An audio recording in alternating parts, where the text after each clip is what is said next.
Hello everyone. Today we are going to Austria to look at another sad and quite bizarre case. So sit back as we go to 20th century Vienna.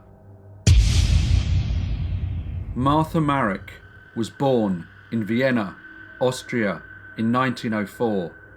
She was orphaned at an early age and came into the care of a poor Viennese family. In 1919, when she was 15, she began working in a dress shop where she met a seemingly kind older man named Mortis Fritsch. He took pity on her and made her his ward. He was 74 and very rich, as he owned a department store. In the early 1920s, when Martha would have been around 16 years old, she and Fritsch became lovers. He then sent Martha to expensive finishing schools in both France and England. Here she was surrounded by money and high society girls who had lifestyles Martha had always dreamt about. Martha decided that her impoverished days were behind her and she would have a life full of the finer things, such as big houses, nice clothes and expensive cars. When she returned to Vienna, Martha again went to live with Fritsch. But shortly after her return, she met a handsome young engineer named Emil Marek, with whom she started a secret affair. When Fritsch died, he left his stately mansion along with all his money to Martha, as he had always promised to do. And in 1924, Martha and Emil married and started living very well on Martha's inheritance. They lived so well that all the money Martha had inherited soon ran out, and she was left with only one option, which was to sell the inherited mansion. The way the two lived, the money from the sale would not last, as their expenditure was far greater than any income they generated. They either needed to increase their income or stop their lavish spending.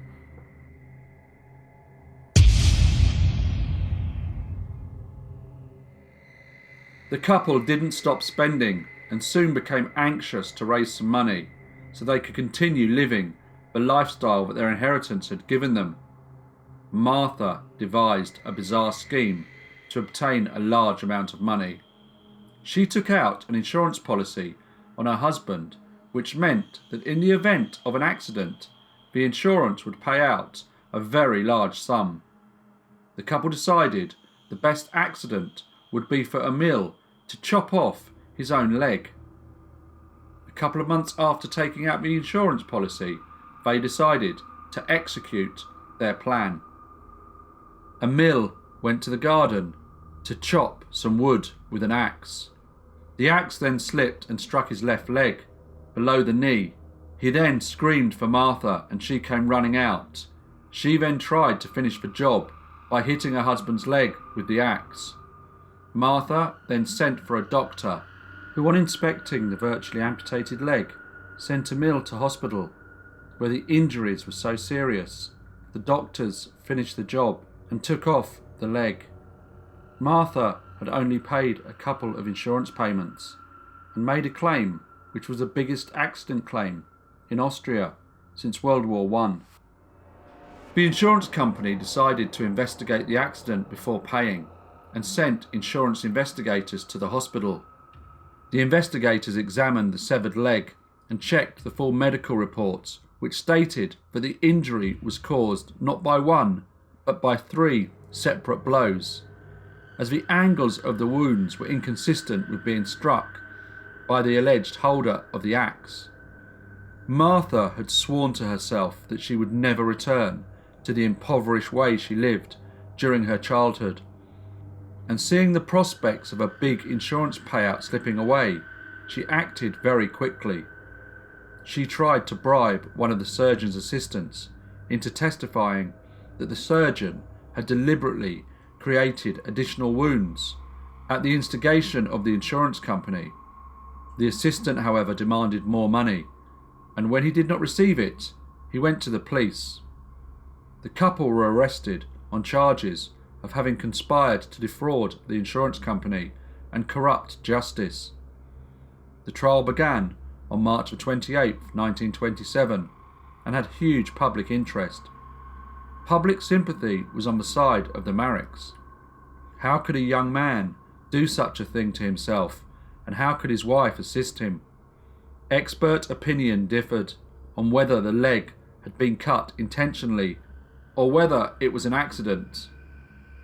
The defence suggested that the wooden block Emil had been chopping, and which had allegedly been found on the top of him by Martha, might have hit the leg and contributed to its severing. The trial ended on April the 9th with two verdicts. On the charge of defrauding the insurance company, they were found not guilty.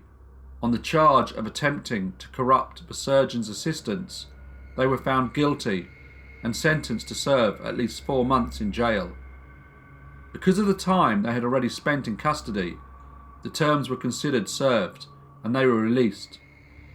Many people came to see the couple as they left the courtroom. It was full of press, and policemen had to make an aisle for them as they made their way to the taxi. The assistant, meanwhile, received a sentence of 6 weeks for having listened to them. His well-wishers were limited to relatives and friends. In the weeks that followed, the insurance company settled the case by paying 30% of the insurance value. However, the Mareks had to pay more than half of the award to defence lawyers and experts. Now free, the Mareks decided that it was time to get away from Austria. So they moved to Algiers, where they set up a few businesses, all of which failed to make any money. By this time, they had 2 children and were practically broke, so returned to Vienna, where Martha was forced to sell vegetables on the street and try and make an income to feed her children, as her husband's work opportunities were limited due to him only having 1 leg. In 1933, they moved to a poor neighbourhood in Vienna, full of families on low incomes. Their financial position was so bad that Emil had to eat with his parents in order to save money. The food seemed to have been altogether nourishing, for he was in excellent health in July, when he again resumed taking his meals with his family. Then, all of a sudden, he became ill. He lost weight and his eyes failed. He was taken to hospital and he died there on July the 31st, of what the doctor said was due to tuberculosis. On her husband's death, Martha received a small insurance payment. Just weeks later, their 7-year-old daughter died of a mysterious ailment, and again, Martha received a small insurance payment. Both deaths put insurance money in Martha's pocket, and now her faith in the insurance system was fully restored. In the spring of 1934, she began to visit her long-neglected great-aunt, 67-year-old Suzanne Lowenstein, who was a widow of an army surgeon. Mrs. Lowenstein was so flattered by Martha's newly developed interest in her that on July the 6th the same year, she wrote a new will in which she made the grandniece her sole heir. Soon after this, she fell ill. Her sight failed, her hair fell out. She also lost the use of her legs. On July the 17th, she died. Martha inherited her aunt's small fortune, which she immediately spent. Again, struggling financially, Martha decided to open her aunt's house to boarders. She took in a man named Newman and a lady named Mrs. Kittenberger. The usual sequence of swift events followed. Mrs. Kittenberger became ill. Her eyes and legs failed. Her hair fell out. By June the 2nd, she was dead.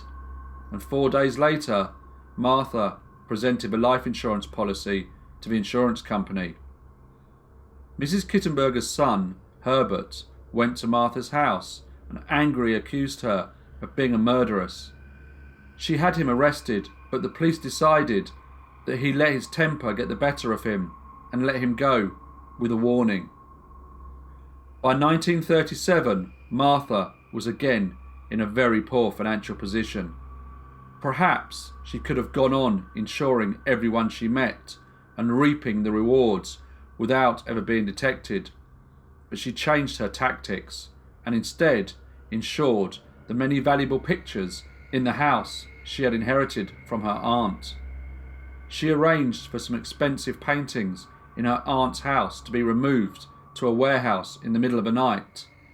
Next, she reported the paintings stolen and then made a claim for the missing artwork.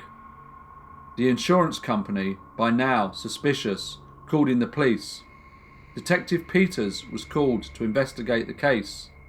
He, ironically, had been the investigator involved in the amputated leg claim made by the Mareks years earlier, and he suspected another scam.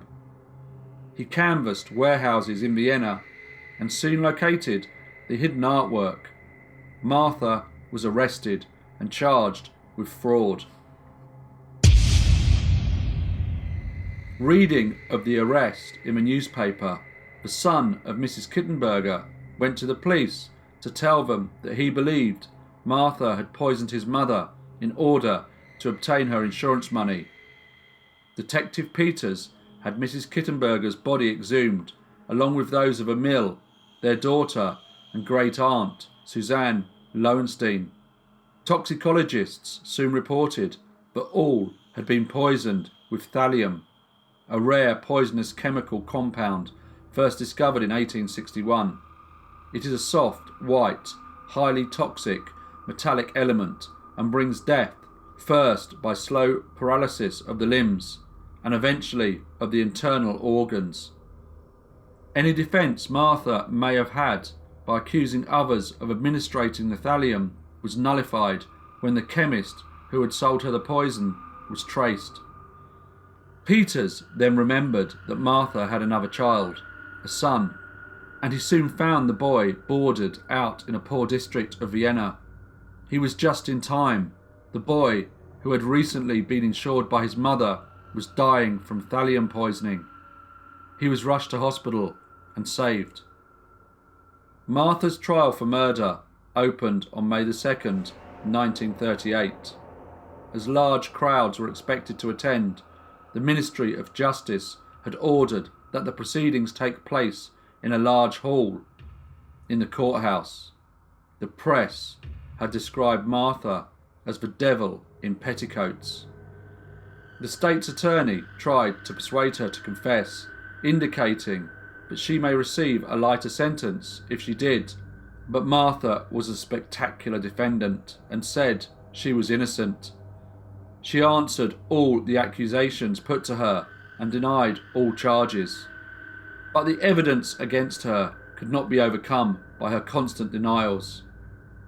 The bill of charges covered 1,400 pages, and there were more than 100 witnesses for the prosecution. One of them, a chemist, testified that she had bought so much rat poison from him that he had had to increase his order from the wholesaler. She had bought many tubes of the stuff, and each tube, he said, was enough to exterminate 70 rats. Several witnesses testified that they had heard her say before Emil died that she was tired of being married to him.